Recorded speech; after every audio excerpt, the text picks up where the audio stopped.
The wind bends the golden grass of the vast savanna, whispering secrets of danger as the earth trembles with the heavy steps of predators.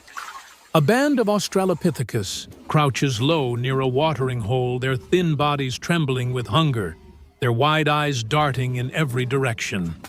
They are not hunters here. They are the hunted.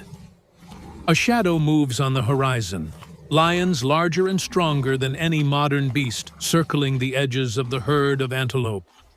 But the Australopithecus do not watch with a hunter's gaze. They wait like scavengers desperate to steal what remains when the kings of the plains have fed. The first drop of tension falls as the antelope scatter in a wave of panic dust clouds rising into the air.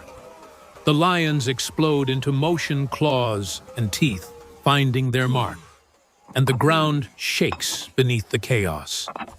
The Australopithecus press themselves flat into the soil, gripping crude stone flakes in shaking hands, not to strike, but to protect. They dare not move until the lions have had their fill. The sun burns down mercilessly, and with it comes another threat: heat and thirst. The band waits every moment, pressing closer to the line between survival and death. Hours pass, and finally, when the lions retreat into the shade, the band creeps forward. They move quickly, silently, and with ritual precision, tearing strips of flesh from the carcass, gathering marrow-rich bones and drinking warm blood to quench their thirst.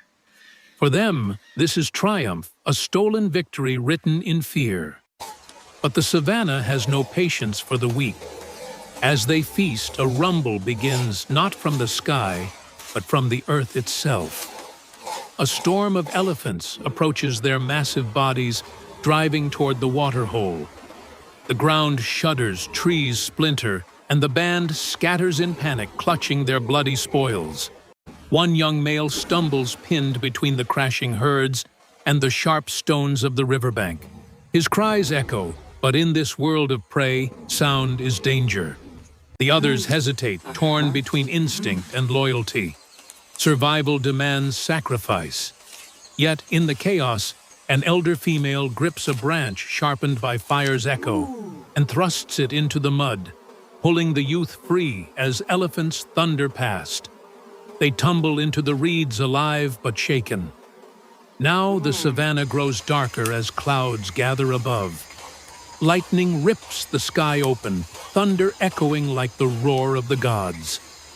The band huddles beneath a shallow rock shelf, clutching one another, as rain pours down in sheets, turning dust into rivers and burrows into traps. Every flash of light reveals the silhouettes of hyenas circling closer, their laughter piercing the storm.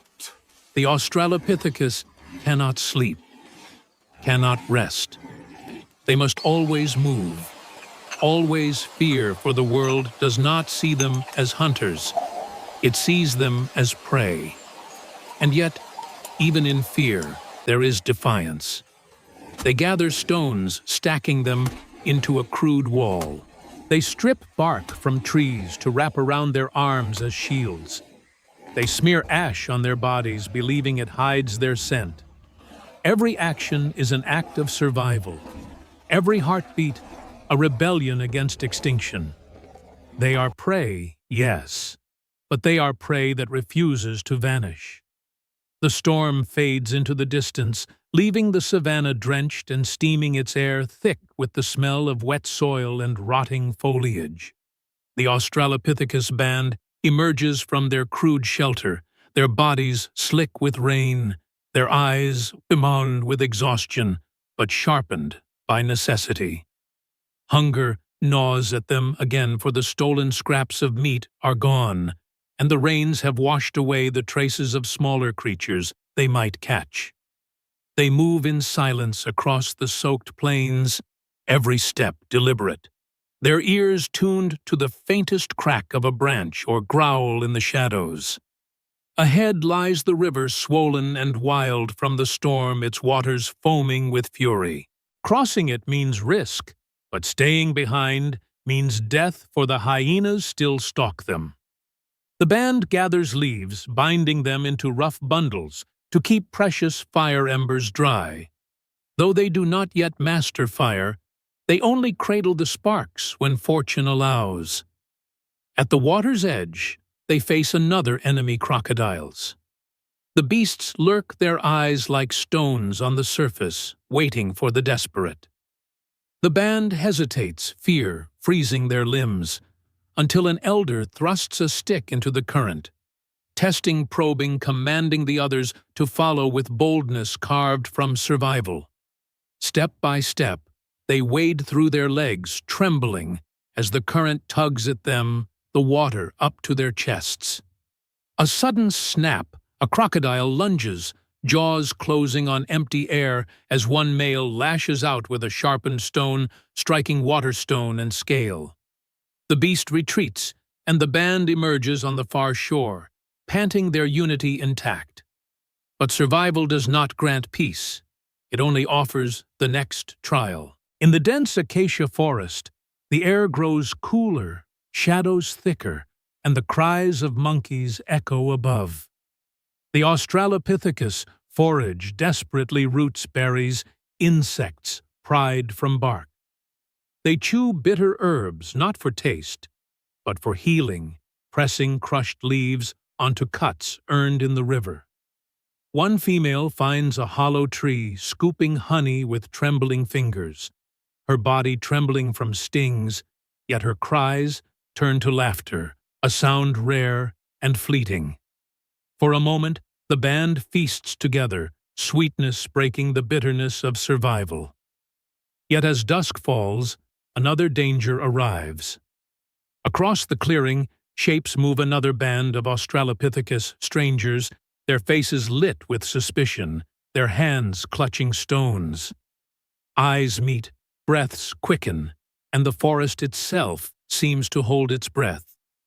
Two tribes of prey, yet forced to clash for the scraps of existence. They approach not as friends but as rivals, for in this world, even kin of the same species are competitors. The tension rises like a bowstring pulled to breaking. A single shout, or a single strike, could ignite violence. The first stone is lifted, and the band steels itself, knowing that sometimes the greatest predators are not beasts of claw and tooth, but those who mirror their own faces.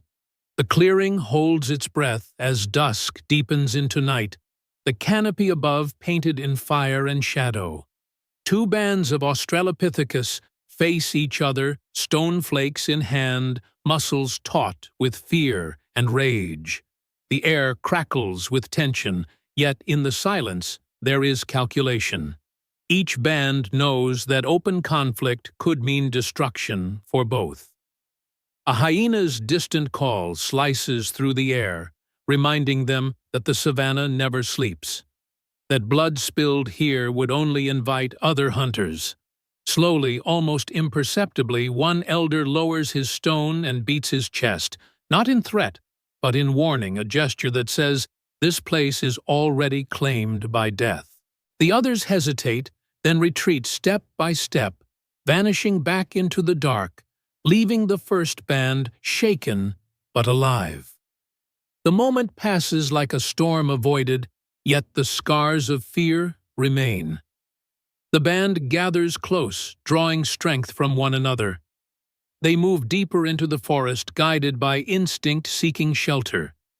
At last they find a shallow cave, its walls scarred by ancient claw marks, yet now empty, abandoned by the beasts who once claimed it.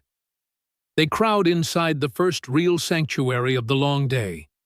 Outside, the forest hums with predators' cries, but within the cave, they feel a fragile boundary between life and death.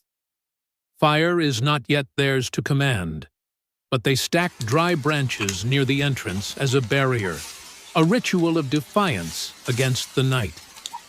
In the stillness, the youngest of the band plays with a bone, striking it against stone, the sound echoing like distant thunder. It is not hunting, not survival in the direct sense, but it is the first spark of something larger, Curiosity, the seed of tools, the beginning of a future where prey might learn to reshape their fate. The adults watch their hollow eyes softening for a moment. For even in fear, even in hunger, life demands more than mere existence. Morning rises with a red sun bleeding across the horizon. The savanna steams its grasses, swaying as if whispering the stories of those who endured the night. The band emerges scarred, weary, but alive. They carry no great victories, no trophies of conquest, only one another. They share what remains of honey, smearing it on their lips, passing it hand to hand. For them, this is not weakness, it is triumph. Survival itself is sacred. A hymn sung not with words, but with breath, heartbeat, and blood. And so they move again, stepping out into the endless plains, into the teeth of predators, and the fury of storms, always hunted, never safe. But they endure. They endure not because they are hunters, but because, even as prey, they refuse to vanish.